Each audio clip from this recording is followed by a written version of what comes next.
Sugar వ్యాధి కంట్రోల్లో ఉంచుకోవాలి అనుకుంటే మనం ఇన్సులిన్ తీసుకోవటమో లేదు అంటే టాబ్లెట్స్ వాడటమో ఇలాంటివన్నీ చేస్తూ ఉంటాం. ప్రాపర్ ఎక్సర్సైజెస్ ఇవన్నీ అనుకుంటాం. కాకపోతే మనం తినే ఆహారంతో కూడా మనం షుగర్ ని కంట్రోల్లో ఉంచుకోవచ్చు. ఏంటి ఆహారం అనుకుంటున్నారా? ఎస్, ఆహారంతో షుగర్ ని కంట్రోల్లో ఉంచుకోవచ్చు.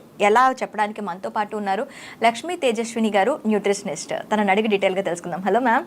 హలో అండి. షుగర్ వ్యాధి అనగానే నేను చెప్పినట్టు టాబ్లెట్స్, ఇన్సులిన్, ఎక్సర్సైజ్, మనకి డాక్టర్స్ కూడాను ఇవే చెప్తూ ఉంటారు. వాళ్ళకి ఫుడ్ కంట్రోల్ ఎక్కువగా ఉంటుంది, ఫుడ్ తక్కువ తినాలి అండ్ ఫ్రీక్వెన్సీ ఆఫ్ మీల్స్ పెట్టుకోవాలి, ఒకేసారి తినకూడదు, ఇలాంటి రిస్ట్రిక్షన్స్ అన్నీ ఉంటాయి. సో షుగర్ ఉన్నవాళ్ళు డైట్లోని ఎలాంటి ఆహారం చేర్చుకోవటం వల్ల వాళ్ళకి షుగర్ అనేది కంట్రోల్లో ఉంటుంది? సో బ్లడ్ షుగర్స్, డయాబెటీస్ అనేది కంట్రోల్లో ఉండాలి అంటే ఫస్ట్ థింగ్ అనేది షుగర్, ఓకే, పంచదార అంటే చక్కెర, బెల్లం, తేనె ఇట్లాంటివన్నీ ఫస్ట్ స్టాప్ చేయాలి. ఓకే, చాలామంది ఏమనుకుంటారే అంటే బ్లడ్ షుగర్ని కంట్రోల్ చేయడానికి ఉట్టి పంచదార, చక్కెర స్టాప్ చేస్తే చాలు, బెల్లం తీసుకోవచ్చు, హనీ తీసుకోవచ్చు, అంటే తేనె తీసుకోవచ్చు అనుకుంటారు. యాక్చువల్లీ అది రాంగ్. ఓకే, డెఫినెట్గా బెల్లం, హనీ కూడా తీసుకోకూడదు.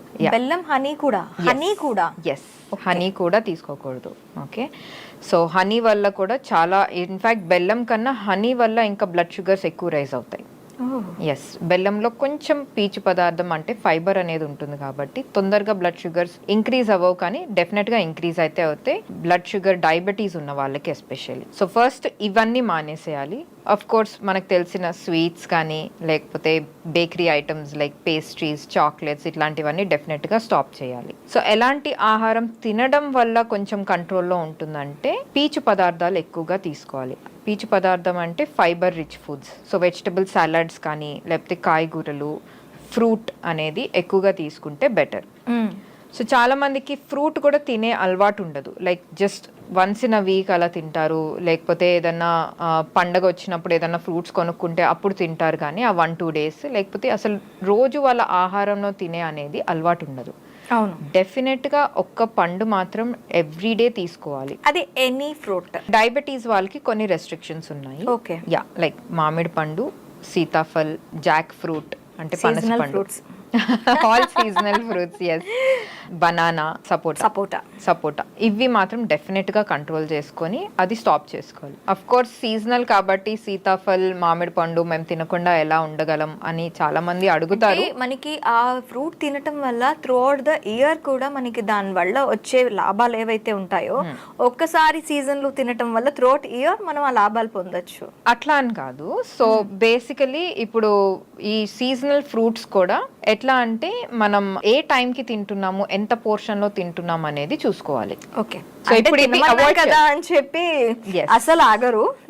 మా అత్తగారు ఉండేవాళ్ళు, సీజనల్ ఫ్రూట్స్ అనగానే లిటరల్లీ చెప్తే నమ్మరు, నేను ఆవిడ కూర్చొని బుట్టలు తినేసేవాళ్ళం. సీతాఫల్ కానీ, మ్యాంగోస్ కానీ, చీకు కానీ. అండ్ ఇంట్లో పనస చెట్టు ఉండేది, పనస పండు తెంపి ఇద్దరం వాటాలు వేసుకొని మరి తినేవాళ్ళం. యా, సో ఈ అలవాటు యాక్చువల్లీ చాలా మందికి ఉంటుంది. ఫస్ట్ ఏం చేయాలంటే ఈ సీజనల్ ఫ్రూట్స్ డెఫినెట్ గా గైడెన్స్ తీసుకొని, అంటే గైడెన్స్ ఒక డైటీషియన్, న్యూట్రిషనిస్ట్ దగ్గర తీసుకొని అప్పుడు ఇంక్లూడ్ చేసుకోవచ్చు. సో ఎలా ఇంక్లూడ్ చేసుకోవచ్చు అంటే ఇప్పుడు బ్లడ్ షుగర్స్ కొంచెం కంట్రోల్ గా ఉన్నాయి, టాబ్లెట్ కానీ ఇన్సులిన్ వాడుతున్న వాళ్ళకి కొంచెం కంట్రోల్గా ఉన్నాయి.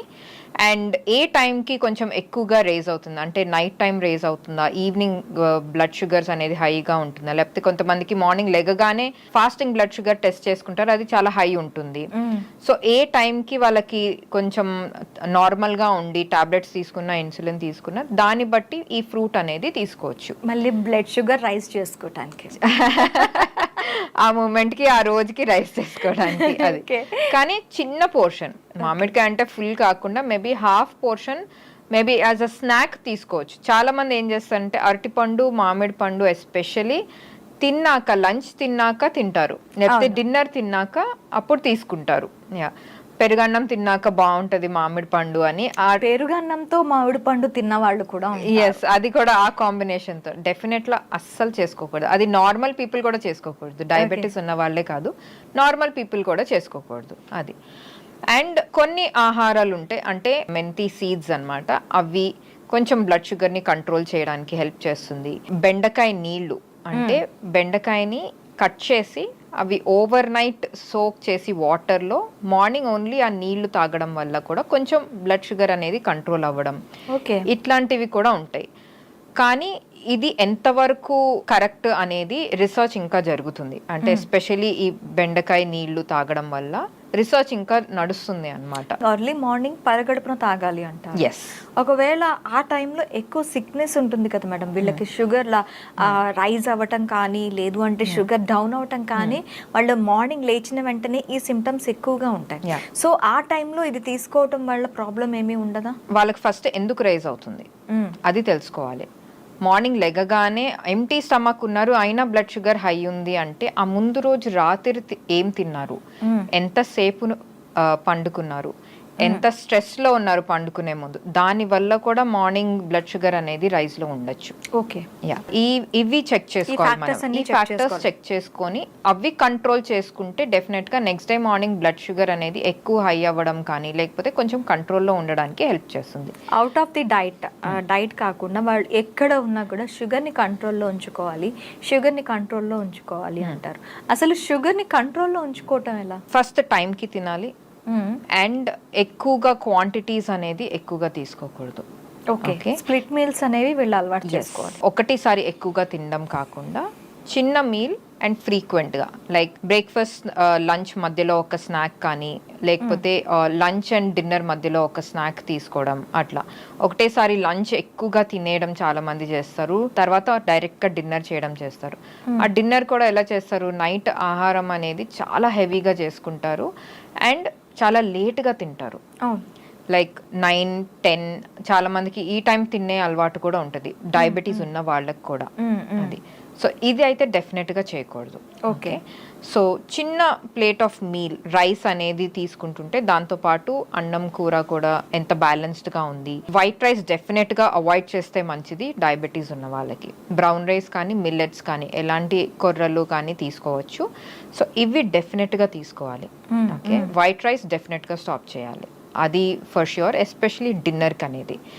ఎందుకంటే నైట్ టైం పండుకున్నప్పుడు మనం బ్లడ్ షుగర్స్ నిద్రలో రైజ్ అయింది అంటే అది మంచిది కాదు, దట్స్ డేంజరస్.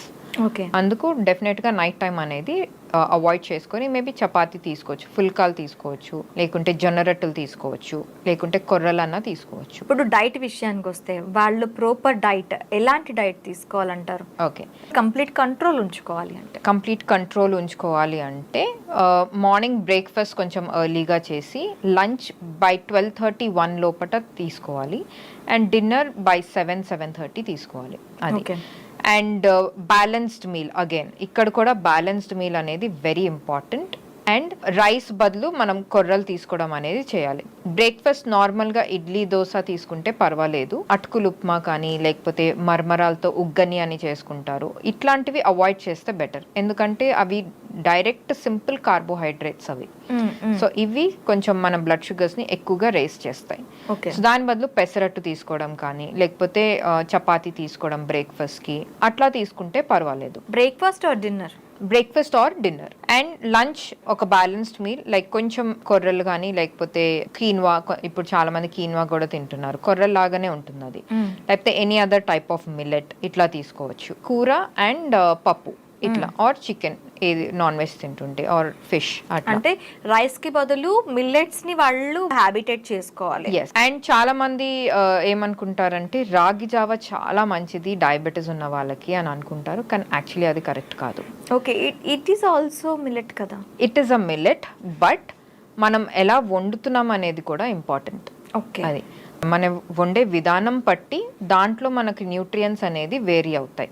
ఓకే, న్యూట్రియన్స్ అంటే మన కార్బోహైడ్రేట్, ప్రోటీన్, ఫైబర్, విటమిన్స్ ఇవన్నీ. సో మనం ఏదైనా జావలాగా వండామంటే, ఏ ధాన్యమైనా జావలాగా చేసామంటే బ్లడ్ షుగర్స్ అనేది ఎక్కువ రైజ్ అవుతుంది. లైక్ రాగి జావ కొంచెం స్టార్చ్ అంటే మనకి పీచు పదార్థం తగ్గిపోయి స్టార్చ్ అనేది ఎక్కువ అయిపోతుంది మనకి జావలాగా తిన్నప్పుడు. అదే దోశలాగా వేసుకున్నా లేకపోతే రోటీలాగా చేసుకున్నా, రాగి రోటీలాగా చేసుకున్నా పర్వాలేదు, అలా తినచ్చు. సో రాగి జావ మాత్రం డెఫినెట్గా అవాయిడ్ చేయాలి డయాబెటీస్ ఉన్న వాళ్ళకి. ఓకే, అది రాగి ముద్ద చేసుకుంటే పర్వాలేదు, కానీ చాలా మంది దాంట్లో వైట్ రైస్ యాడ్ చేస్తారు. వైట్ రైస్ బదులు మనం బ్రౌన్ రైస్ యాడ్ చేసుకుంటే బెటర్, లేకుంటే కొర్రలన్నా యాడ్ చేసుకుంటే better. Okay ma'am, thank you very much.